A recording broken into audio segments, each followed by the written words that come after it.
सिसोदिया छूट गए, छूट गया। उस लोगों को जेल में डालेगी तो संविधान इसको बताएगा। भ्रष्टाचार का अधिकार।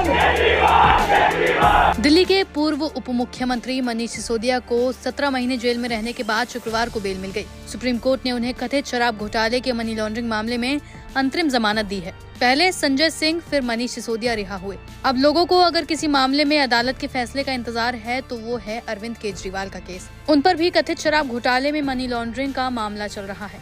ईडी के मामले की सुनवाई करते हुए सुप्रीम कोर्ट ने अरविंद केजरीवाल को जमानत दे दी थी, लेकिन सीबीआई ने केजरीवाल को फिर से गिरफ्तार कर लिया, जिसके बाद अब मनीष सिसोदिया को बेल मिली।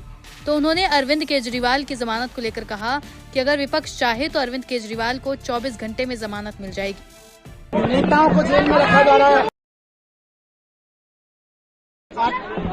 आतंकवादियों और ड्रग माफियाओं के ऊपर जो दुनिया भर में कानून लगाए जाते हैं, वो नेताओं के ऊपर, व्यापारियों के ऊपर, आम आदमी के ऊपर लगा के उनको लंबे लंबे समय तक जेल में डाला जा रहा है, ताकि उनकी जमानतें तक ना हो सके, उनके ट्रायल शुरू भी नहीं हो और फिर भी जमानतें ना हो सके।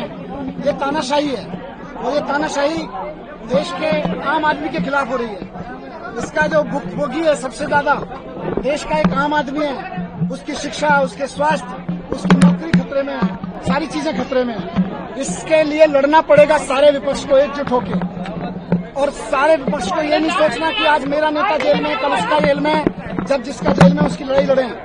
आज मैंने कहा भी है और फिर से दोहराता हूं कि अगर आज देश ने विपक्ष को एक ताकत दी है और अगर आज विपक्ष पूरा एकजुट होकर एक आवाज में बोल देगा तो उसके बाद 24 घंटे के अंदर अंदर अरविंद केजरीवाल जी भी बाहर आ जाएंगे।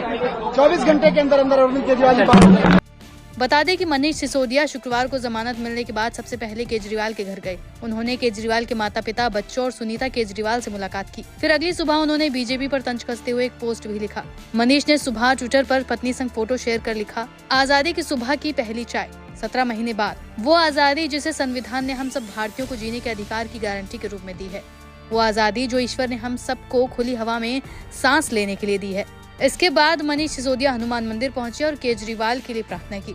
इसके बाद उन्होंने मीडिया से बात करते हुए कहा कि बजरंगबली की उन पर विशेष कृपा है। सबसे बजरंगबली जी के चरणों में प्रार्थना लगाई है और बजरंगबली जी ने मुझे आशीर्वाद दिया है। केजरीवाल जी के ऊपर भी बजरंगबली जी की बहुत कृपा है, विशेष आशीर्वाद है केजरीवाल जी के ऊपर बजरंगबली का। आप देखिएगा कि केजरीवाल जी को भी बजरंगबली का इसी तरह से आशीर्वाद मिलेगा। यही नहीं, मनीष सिसोदिया आपके बाकी नेताओं के साथ राजघाट भी गए और महात्मा गांधी की समाधि को श्रद्धांजलि दी। वहीं उन्होंने आप कार्यकर्ताओं को भी संबोधित किया। इस दौरान उन्होंने अपने जेल में रहने के बारे में भी बात की और बीजेपी पर निशाना साधा। 17 महीने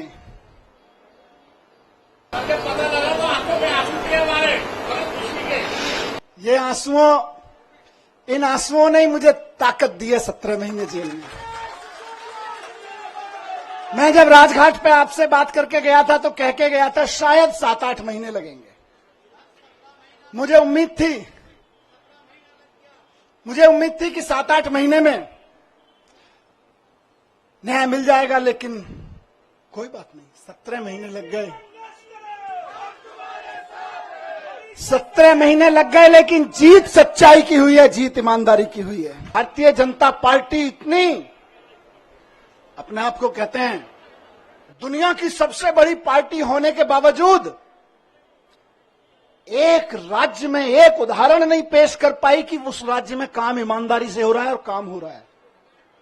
उस छवि को बिगाड़ने के लिए ये सारा षड्यंत्र, सारे कुचक्र रचे जा रहे हैं, उस अरविंद केजरीवाल जी की ईमानदारी की छवि को बिगाड़ने के लिए। लेकिन जनता जानती है, जनता के दिल के दरवाजे खुले हुए हैं। आप जेल के दरवाजे बंद कर सकते हो, लेकिन जनता के दिल के दरवाजे बंद नहीं कर सकते। जनता के दिलों में आज भी वही नारा गूंज रहा है पिछले 10 साल से। बताइए क्या? भ्रष्टाचार का एक ही काल,